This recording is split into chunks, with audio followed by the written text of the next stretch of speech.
சொல்றா. கருப்பு படத்துல வந்து பேபி கண்ணன் வந்து கருப்பு கிட்ட தோத்து போன மாதிரி காமிச்சிருப்பாங்க. ஆனா நான் என்ன சொல்றேன்னா, பேபி கண்ணன் தான் அந்த சேலஞ்சில ஜெயிச்சான். நான் இப்ப என்ன சொல்லணும் உனக்கு? அதாவது நீங்க கதை எழுதும் போது பேபி கண்ணன் வந்து சேலஞ்சில தோத்து போனார்னு நினைச்சு எழுதினீங்களா இல்ல ஜெயிச்சிருக்காரு? படம் வெற்றி அடையணும் என்று எழுதினேன். ஆகஸ்ட் மாதம் 15ஆம் தேதி ஜீ தமிழில் இந்திய தொலைக்காட்சிகளில் முதன்முறையாக என்று சுதந்திர தின திரைப்படமாக கருப்பு வருகிறது. குடும்பத்துடன் பார்த்து மகிழவும். எப்படி ப்ரோமோ வேற பண்ணிட்டேன் இதுலயே. அங்க வினிதா சொல்லுங்கிறாங்க, ஸ்பாட்டிஃபை ஓனரே இங்க சும்மா இருக்கிறாரு. வினிதா வந்து என்ன ஜீ தமிழ் நான் சொல்றேன் அப்படின்னு. Vinitha is very particular. You can say YouTube, you can say Zee Tamil, you can say அடுத்த அதெல்லாம் சொல்லக்கூடாதுல்ல. யா நான் எதையும் நினைச்சு எழுதலப்பா. நான் என்ன நினைச்சு எழுதினேன் அப்படின்னா, நான் செம்மையா ஒரு சூர்யா சார் படம் பண்றேன். அதுல எனக்கு ஒரு செம்மையான ரோல் இருக்கு, அதான் பேபி கண்ணன். அப்படிதான் நினைச்சு நான் எழுதினேன். ஆக்சுவலா அந்த படத்துல வந்து அந்த இலையில இருக்கிற கருப்பு தான் வந்து உங்ககிட்ட சேலஞ்சு கொடுத்துருப்பாங்க. ஆனா அந்த கோர்ட்டு புதுசா போனதுக்கு அப்புறம் அங்க வர்ற கருப்பு வேற. அப்ப நீங்க தானே சேலஞ்சில் அந்த கருப்பு கூட ஜெயிச்சீங்க. இந்த மாதிரி இதை நான் இப்போ வந்து கேரம் போர்டு விளையாடுறேன்னு வச்சுக்கோங்க.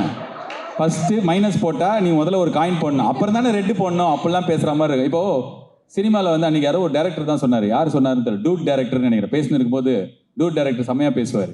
அன்னைக்கு பேசின போது சொன்னா, ஆனால் சினிமாவில் வந்து logic win once, entertainment wins always அப்படின்னாரு. என்ன இந்த பையன் ஒரு பையன் இடத்துலயே இவ்வளோ பயங்கரமாக பேசுகிறானு. பட் ஆனால் அது கரெக்ட் தான். எனக்கு இந்த கொஸ்டின்ஸ்லாம் வரவே வராதுன்னு தோணுச்சு. இதெல்லாம் இப்போ படம் ரிலீஸ் ஆகி இப்போ 100 நாளில் நீ கேட்குற பார்க்குறவங்களுக்கு தேட்டரில் ஜாலியாக இருக்கணும். ஒரு நல்ல பிகினிங், நல்ல கிளைமேக்ஸ், நல்ல இன்டர்வெல், அவ்வளோதான் நான் எதிர்பார்த்தேன். என்னடா நீ இவன் எனக்கு தெரிஞ்சு இந்த இவரா selfie review Karthik, I got you bro, you're in மார் வேஷம். இப்போ என்ன லாஜிக் மிஸ்டேக்கு? படத்தில் மூக்குத்தி அம்மனுக்கு 3 டிக்கெட்னு கேட்டீங்க, அந்த படம் தேட்டர்லேயே ரிலீஸ் ஆகல. அதானே ரிலீஸ் ஆகல. ஆமாம், கையை பிடிச்சி இழுத்தேன் அப்படின்ற மாதிரி எனக்கே தெரியும்டா.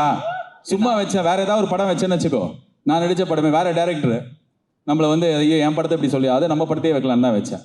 வேற ஏதாவது இருக்கா? இன்னொரு மிஸ்டேக் சொல்லிட்டா. இன்டர்வெல்ல 4 ஷாட் வந்து சிஜி நல்லாவே இருக்காது, ஆனால் கடைசியில் மாற்றிட்டோம். கிளைமேக்ஸ் தான். சிங்கம் சூர்யா வரவர் ஏன் அந்த திடீர்னு மூஞ்சி அப்படிலாம் இருந்ததுன்னு கேட்குறியா? பட்ஜெட் இல்லைப்பா. வேற என்ன? சொல்லு, கேட்டு தொலை. Yes, is roasting my film. Dhruvang is finding all the faults. Please don't tell Anupama Chopra, okay? She thinks I am a big director and all. Anjaan படத்துக்கு 5 டிக்கெட் இருக்குன்னு நீங்க பழைய படத்துல சொல்லிருக்கீங்க. என்ன இருடா உட்காந்துக்கிறேன், டயர்டா இருக்கு. சொல்றா. இந்த படத்துல வந்து சூர்யா சார் வந்து உங்ககிட்ட மூக்குத்தி அம்மன் கிட்ட மூக்குத்தி அம்மன் கிட்ட 3 டிக்கெட் இருக்கு வரேன்னு கேட்பாங்க. ஸோ இந்த டைலாக் வந்து நீங்க படம் எடுக்கும் போதே சூஸ் பண்ணீங்களா இல்ல முன்னாடி எழுதும் போதே வந்து? எழுதும் போது தானே நான் எனக்கு ஆன் த ஸ்பாட்ல போய் எடுக்க தெரியும். ஆல்ரெடி படம் எடுக்கவே பயமா இருக்கும், எனக்கு பதட்டமா இருக்கும். அதுங்க போய் டைலாக்லாம் வேற மாற்ற முடியாது. எல்லாமே எழுதும் போதே இருந்தது, அனைத்தும் எழுதும் போதே. கிளைமேக்ஸ் ஒன்று இருக்குல்ல, அந்த கிளைமேக்ஸ் வண்டி நான் போய் ஒரு காந்தாரா படம் பார்க்கும்போது தியேட்டரில் எல்லாம் ரொம்ப மெஸ்மரைஸ்டாக இருந்தாங்க. ஸோ நம்மளுக்கு தெரியாத ஒரு சாமி அந்த படத்தில் வர அந்த சீனுக்கே மொத்த தியேட்டர் தமிழ்நாட்டில் ஒரு மெஸ்மரைஸாக இருக்காங்கன்னா நம்ம ஊர் சாமி, அப்போ நம்ம இந்த மாதிரி ஒரு விஷயம் பண்ணலாமா அப்படின்னு அந்த படத்துலேருந்து எனக்கு இன்ஸ்பயர் ஆகி அது ஒண்டி தான் எக்ஸ்ட்ராவாக ஆட் பண்ணேன். ஸோ அது நான் வந்து ஆட் பண்ணாமல் வேறு ஏதாவது யோசிச்சு எதுவுமே வந்து எக்ஸ்ட்ரா ஆட் பண்ணல. எல்லாமே எழுதும் போதே இருந்தது.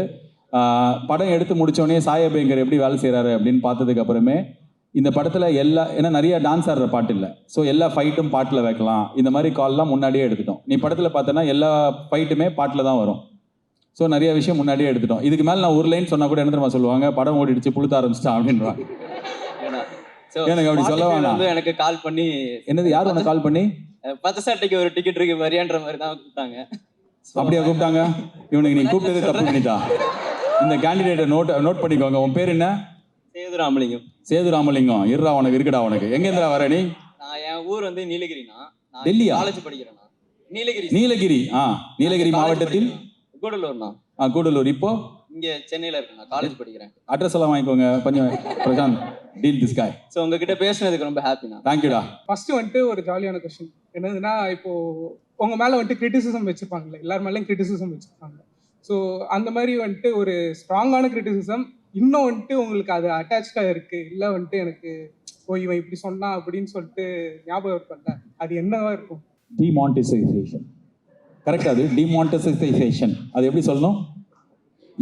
டக்குன்னு சொல்லும்போது வாயிலே வரல. நான் பயங்கரமா இந்தியாவை காப்பாத்துற மாதிரி அதை அனௌன்ஸ் பண்ண அடுத்த 1/2 hourல மதுரையில் ரோட்ல இருந்து ஒரு வீடியோ போட்டேன். இந்தியா சூப்பர் ஆயிடும், நீங்களாம் கவலைப்படாதீங்க அப்படி சொல்லிட்டு. ஒரு 10 நாள்லயே தெரிஞ்சிருச்சு, ஐயோ இவ்வளோ பேர் கஷ்டப்படுறேன், சாரிங்க நான் தெரியாமல் சொல்லிட்டேன் அப்படின்னு. இப்போ சாரிங்க நான் தெரியாமல் சொல்லிட்டேன்றது யாருக்குமே தெரியாது. ஆனால் நான் வந்து 10 நாளில் டோன்ட் பேனிக் அப்படின்னு சொன்னதை வச்சு இப்போ வரைக்கும் நவம்பர் 18ன்னு நினைக்கிறேன் அது அனௌன்ஸ் பண்ணது, 16 18 தெரியல, இப்போ வரைக்கும் வருஷம் அடிக்கிறாங்க. நவம்பர் 16 ஆனா நவம்பர் 16 என்ன வெட்டிங் ஆனிவர்சரி மாதிரி ஞாபகம் வச்சு சொல்கிறேன். அந்த கருப்பு சம்பவத்தை நான் மறக்கணும்னு நினைக்கிறேன், அதை எனக்கு ஞாபகப்படுத்தாத. ஸோ எனக்கு அதுதான் இப்போ என்ன ஏதாவது கலாய்க்கிறாங்க ஏதாவது சொல்கிறாங்க அப்படின்னா எனக்கு அந்த இதுதான் ரொம்ப தெரியாமல் சொல்லிட்டேன்டா. நான் உண்டியா சொன்னேன், டெண்டுல்கர் சொன்னார், எல்லாரும் ஊரில் இருக்கிற எல்லா பெரிய ஆளுகளும் ட்வீட் போட்டாங்க. நான் வந்து என் ஃப்ரெண்டு கல்யாணத்துக்கு போயிருந்தேன், அமைதியாக போயிருக்கலாம், நடுவில் நிறுத்தி என்ன கூட்டமாக இருக்கு அப்படியா டோன்ட் பேனிக் அப்படின்னு ஒரே அடி. எவ்ரி இயர் வாங்குற கொஞ்சம் எப்படியா உன் இன்ஃப்ளூயன்ஸில் சொல்லி அதை பண்ண வேணான்னு சொல்கிற தம்பி. உங்கள் பாட்காஸ்ட் வந்து எங்களுக்கு ஒரு சோகமாக இருக்கும்போது எங்களை கொஞ்சம் என்டர்டெயின் பண்ணியிருக்கு, யாரோ நம்ம கூட பேசுகிற மாதிரி எங்களுக்கு ஃபீல் ஆயிருக்கு. அந்த எக்ஸைட்மெண்ட் தான். Thanks for being with us. Start பண்ணதுக்கு தேங்க்ஸ் சார். பட் ஆனால் சீக்கிரமா எப்படி ஒரு வீக்லி ஒரு 2 அந்த மாதிரி போட்டிங்கன்னா நல்லா இருக்கும். திரும்ப நீ சொல்றதுக்கு பாட்காஸ்டே நீ கேட்க சோகமா இருக்கும்போது உனக்கு என்டர்டைன்மெண்டா இருக்குமா நான் பேசுறது? உங்க பாட்காஸ்ட் இல்ல எல்லா பாட்காஸ்டும். சரி ஓகேப்பா, நான் வாரத்துல 2 வாட்டி 5 வாட்டி கூட உங்க வீட்ல டெய்லி வந்து பேசிட்டு போறேன்.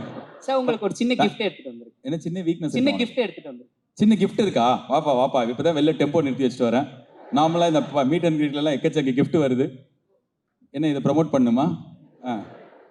சூப்பர்ப்பா தம்பி, தேங்க்யூ. புக்கு தான் பின்ன, இது வேற என்ன இருக்கும்? தேங்க்யூப்பா தம்பி. ஃபர்ஸ்ட் கிஃப்ட் பச்சை சட்டை பச்சை ராப்பரோடய கொடுத்துருக்காரு பாருங்க. இவரை வந்து கஷ்டப்பட்டு கூட்டிட்டு வந்திருக்கோம், எல்லா கிஃப்டையும் கலெக்ட் பண்ணி வைக்கிறது தான் அவரோட வேலையே. இருடா இன்னும் நிறைய நல்லா ஜோக்கு வரும்டா, இப்போ இவ்வளோ எல்லாம் கைதட்டாதரா. கேள்வியா கேளுங்களா? வாப்பா ராஜா, ஹெட்ஃபோன்ஸ்லாம் போட்டு சீனா நின்று. நீங்க அடிக்கடி நிறைய கதை சொல்றப்போ பேர் மாற்றப்படுறதுன்னு சொல்றீங்க இல்லையா? எல்லா தடவையுமே நிஜமாலே பேர் மாத்தா சொல்றீங்களா இல்ல சம்டைம்ஸ் பேர் மாத்தாமலே சொல்றீங்க? இந்த ஷோ கேட்குற எல்லாருக்குமே தெரியும், யூ கான் மேக் பொய் கதைகள் எவ்ரி வீக். இதில் நடந்த ஆல்மோஸ்ட் 90-95% விஷயங்கள் என் லைஃப்பில் நடந்திருக்கும். இந்த 5% விஷயங்கள் என் சுற்றி இருக்கிற யார் லைஃப்லையாவது நடந்திருக்கும். சிலது என் லைஃப்பில் நடந்து நான் சொன்னேன்னா டைரெக்டாக மாட்டிப்பேன். ஒரு வாட்டி இந்த ஷோவில் நான் ஒரு கதை சொன்னேன்.